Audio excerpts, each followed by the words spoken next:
Hey, to all my legal friends, happy International Be Kind to Lawyers Day, April 11th. Yeah, it's a thing. I didn't know about it. My friend Scott, who's a lawyer, told me about it.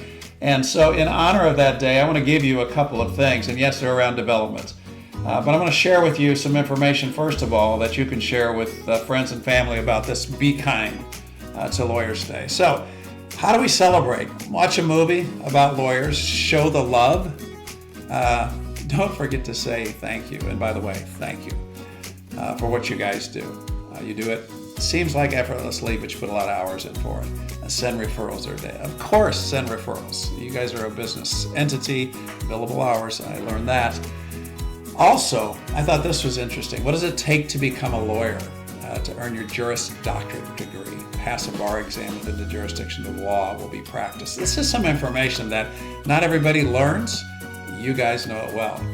I did not know this piece, though. Out of 45 American presidents, 26 were lawyers before holding our nation's highest office.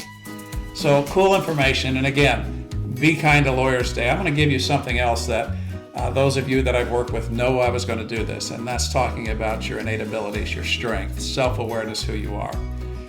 Not just to benefit you alone, but to benefit the people who you work with, the staffs, the admin that support you.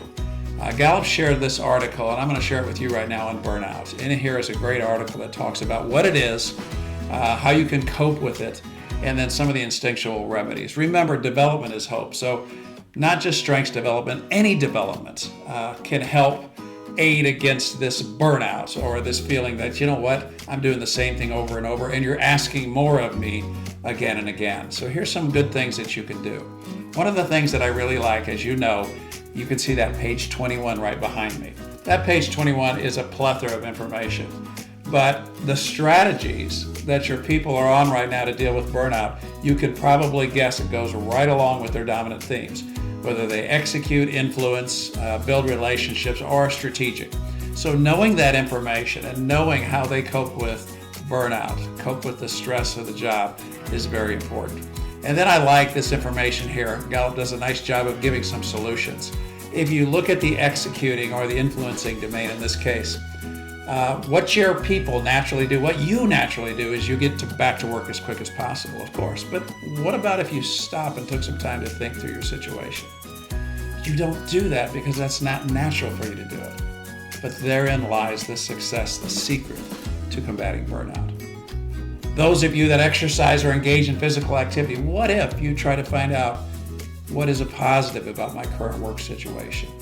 Mixing that in, you can see how the change in burnout symptoms dramatically decrease. They decrease when you use your strengths anyway because it gives you energy. But also remember this, too much of a good thing is too much of a good thing. And then I like this second part of the domain, your relationship builders out there, how you think about others I work with and how they might feel about the situation. That's naturally where you're going to be. The change in burnout symptoms go up because those of you that have that do it to a fault. Think of the balconies and basement. What if you shifted and you think about how I approached similar situations before? You can see the change in burnout symptoms there.